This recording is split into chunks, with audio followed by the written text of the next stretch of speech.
Nous revoici avec les deux derniers troubles de la personnalité qui va finaliser ce petit chapitre-ci. Toujours dans le chapitre 10 de votre manuel, il nous reste deux troubles, trouble de la personnalité limite ainsi que le trouble de la personnalité antisociale. Rapidement, là, juste pour vous dire qu'il y a plusieurs appellations pour le trouble de la personnalité limite. On va l'appeler souvent le TPL, qui est une abréviation, trouble de la personnalité limite. Sinon, le borderline, qui est aussi l'appellation anglophone, mais qui est régulièrement utilisée là, dans le milieu. Majoritairement des personnes féminines qui vont se retrouver avec ce trouble-là, contrairement au trouble de la personnalité narcissique et l'antisocial qui sont majoritairement des hommes. On sait que le trouble de la personnalité limite ainsi que le trouble histrionique sont majoritairement des femmes.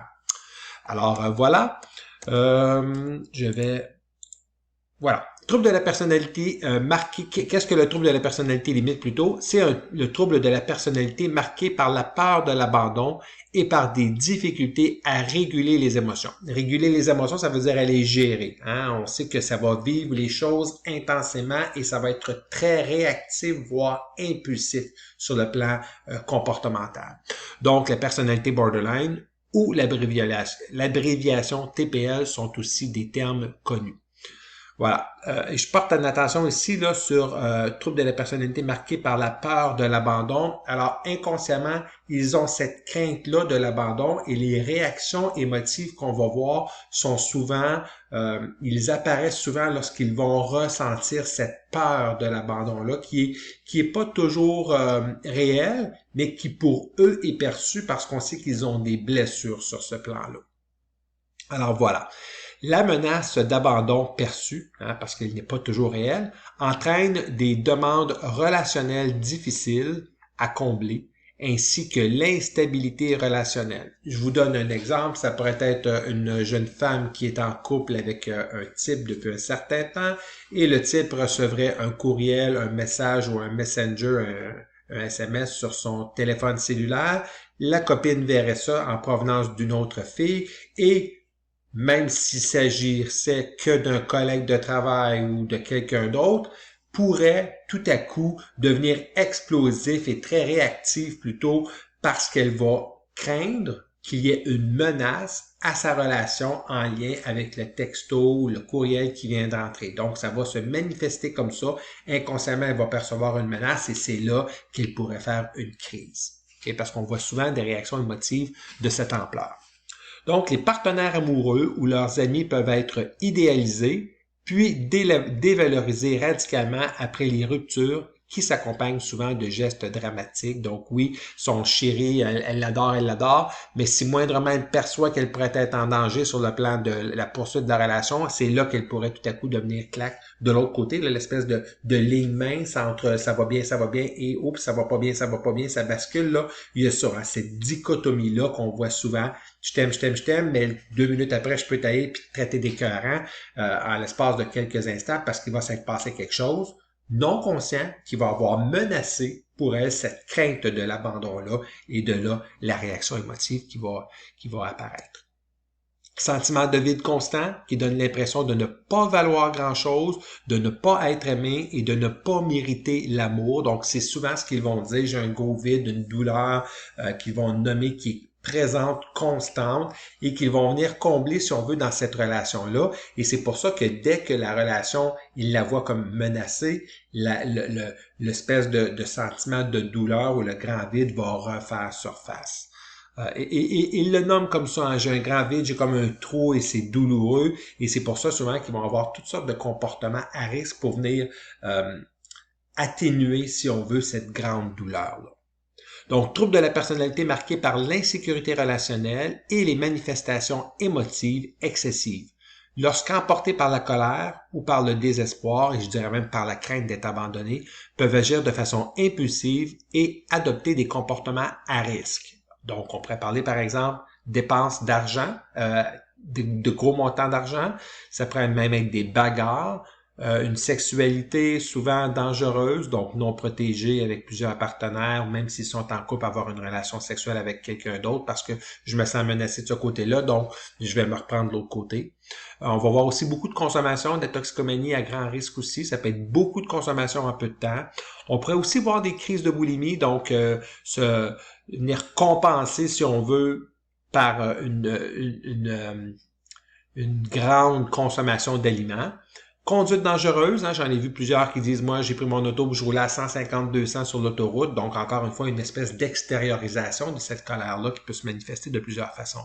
Et l'autre qu'on voit qui est particulier chez les personnalités limites, donc l'automutilation. Automutilation, ça veut dire s'infliger soi-même des blessures. Donc on va régulièrement avoir des entailles au bras, souvent au poignet. Ça peut être à l'extérieur des cuisses aussi, à un endroit qui est moins apparent. On pourrait avoir aussi des brûlures de cigarettes, ce type de comportement-là.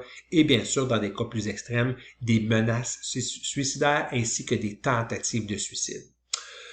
Pourquoi nous dit-on, pourquoi ces gens-là, pensez-vous qu'ils vont s'automutiler? Ils nous disent que c'est parce que lorsqu'ils s'infligent des blessures, ça vient soulager, si on veut, leur grande douleur, leur grand sentiment de vide. Hein? C'est juste pour dire à quel point ce vide-là ou cette douleur-là, elle est intense. Lorsqu'ils s'infligent des blessures, ça vient soulager l'autre douleur. Donc, on va se concentrer sur la nouvelle blessure, les entailles ou les brûlures de cigarettes qu'on se fait, qui fait en sorte que je ne ressens pas cette douleur-là. Donc, c'est juste pour vous dire à quel point elle est intense et insupportable et ils sont prêts à plusieurs choses pour ne pas la ressentir. Donc, quand on voit normalement des gens qui vont s'automutiler comme ça, on va penser davantage à des personnalités limites. Il n'y a pas beaucoup d'autres troubles qu'on va présenter ce type de comportement-là. Donc, on voit ici des exemples d'automutilation, tentatives de suicide fréquentes, faible rendement au travail ou dans les études aussi, parce qu'ils sont aux prises avec ces sentiments-là ou ces relations qui sont souvent très fragiles et très explosives. Et ce qu'on dit aussi, c'est que l'aide n'est jamais suffisante. Ils vont aller chercher de l'aide, ils vont t'adorer comme intervenant, mais dès qu'ils vont sentir qu'il y a un risque quelconque, pouf, ça devient de l'autre côté, tu es un mauvais intervenant, je vais te flusher, je vais te ridiculiser, je vais te... Donc, on passe tous un petit peu, là, et les amis de ces gens-là vont le dire aussi, hein, c'est souvent chaotique, des fois ça va super bien, en l'espace d'un instant, ça ne va plus bien du tout. Donc, il y a ça qui caractérise, si on veut, les gens qui sont aux prises avec un trouble de la personnalité limite. Donc, les comportements qu'ils adoptent, souvent, c'est pète des crises, s'automutilent ou ce genre de comportement-là très réactif. On parle de 5,9% de la population qui en souffre, 3 fois plus de femmes que d'hommes, et malgré le fait qu'il y en a très peu, ils sont à l'origine de 20% des hospitalisations en psychiatrie. C'est juste pour dire à quel point c'est intense comme émotion ressentie, comme souffrance, et ils vont tenter souvent de s'enlever la vie et de là l'hospitalisation. Vous pouvez voir l'extrait vidéo si vous voulez. Je vous présente ici les critères diagnostiques plutôt du trouble de la personnalité limite. Mode général d'instabilité des relations interpersonnelles, de l'image de soi et des affects, avec une impulsivité marquée, donc l'impulsivité dont je parlais tantôt, qui apparaît au début de l'âge adulte et est présente dans des contextes divers. Comme en témoignent au moins 5 des manifestations suivantes. Donc, vous voyez, il y a 9 critères ici. La personne doit en présenter au moins 5. Donc, premièrement, effort effréné pour éviter les abandons réels ou imaginés. Donc, ça se peut que son compagnon veuille vraiment la quitter, comme ça se peut qu'elle interprète qu'il veut le quitter, mais elle va tout faire pour ne pas qu'il le quitte. Elle pourrait s'amouracher de lui, faire des menaces suicidaires et tout ça s'il la quitte parce qu'elle veut maintenir la relation, parce que s'il quitte, c'est le sentiment d'abandon qui va refaire surface et ça, on ne veut pas vivre ça. Un mode de relation interpersonnelle instable et intense, caractérisé par l'alternance entre des positions extrême d'idéalisation, donc je t'aime, t'es mon amour, t'es mon si, et de dévalorisation dans le sens que tu ne vaux rien, je t'haïs et tout ça. Souvent, lorsqu'elles ressentent la menace, hein, bien sûr. Donc, il y a cette instabilité-là relationnelle qui fait que c'est souvent explosif, c'est souvent chaotique comme relation. Perturbation de l'identité, donc instabilité marquée et persistante de l'image ou de la notion de soi. Donc, son image d'elle est souvent très négative, bien sûr. Impulsivité dans au moins 2 domaines potentiellement dommageables pour le sujet. Dépenses d'argent importantes, comme on a nommé tantôt, sexualité, toxicomanie, conduite automobile dangereuse, crise de boulimie. Et j'en ai vu qui présentaient tous ces comportements-là lorsqu'elles n'allaient pas bien, donc c'était souvent assez dramatique. Instabilité affective due à une réactivité marquée de l'humeur, par exemple dysphorie épisodique intense, irritabilité ou anxiété durant habituellement quelques heures ou rarement plus de quelques jours. Donc là, comme je disais tantôt, dès qu'elle ressent ce mal-là, on va voir que la relation va devenir souvent très affectée et il y a une réaction qui est marquée, là, espèce de crise qui va s'en suivre. Sentiment chronique de vide, on l'a nommé tantôt, colère intense et inappropriée ou difficulté à contrôler cette colère-là. Donc, elle est aux prises avec cette impulsion-là et elle l'agit. C'est difficile pour elle de la canaliser, de la calmer, donc elle l'agit, cette colère-là qu'elle ressent. Fréquentes manifestations, mauvaise humeur, colère, bagarre répétée, tout ça, et survenue transitoire dans des situations de stress, d'une idéation persécutoire ou de symptômes. Alors voilà pour les critères diagnostiques de la personnalité limite. Passons maintenant à la personnalité antisociale. C'est un trouble de la personnalité marqué par la transgression et le mépris des droits d'autrui et une absence de remords ou d'empathie. Donc, on va parler majoritairement d'une personne qui est davantage criminalisée, ce qu'on va parler souvent là, des rebelles ou des antisociaux, des gens qui sont en marge, si on veut, des règles sociales. Donc, c'est un des troubles de la personnalité qui cause le plus de défis pour l'intégration dans la société parce qu'ils sont en marge continuellement. Manifestation, la conduite délinquante. On parle beaucoup souvent des petits caïds, de la délinquance, des gens qui ont de la difficulté à accepter l'autorité ou les règles sociales. Donc, la conduite délinquante et impulsive présente un danger pour autrui, et ce, dès l'enfance. Donc, on va voir souvent des gens qui vont se bagarrer, des gens qui vont être en conflit avec l'autorité. Manifestation d'un trouble de conduite avant l'âge de 15 ans. Donc, il devrait normalement avoir déjà eu des manifestations avant 15 ans. Donc, c'est pas quelque chose qui arrive subitement. On va voir dès le jeune âge ou dès l'adolescence là, ce type de comportement-là. Des petits voyous, des petits bums, des voleurs, des gens qui vont avoir des comportements plus associés à la délinquance ou à des gangs de rue, si on veut. Manque de respect des lois et des normes, des agressions, un manque d'empathie envers les personnes et les animaux, ainsi que des actes de délinquance graves. Et on parle souvent de personnes qui sont irresponsables, bien sûr, qui risquent d'occasionner souvent des problèmes avec l'alcool ou les autres drogues. Et c'est un mode de vie qui est instable, évidemment, parce que ce type de comportement-là n'est pas accepté souvent dans la société. Donc, ils vont voir, par exemple, sur le plan professionnel, des refus à l'emploi et tout ça, où ils vont se retrouver avec un casier judiciaire qui fait qu'ils ne pourront pas postuler sur différents emplois. Et là, on va les voir s'investir davantage dans le côté plus criminalisé. Voici les critères diagnostiques de la personnalité antisociale.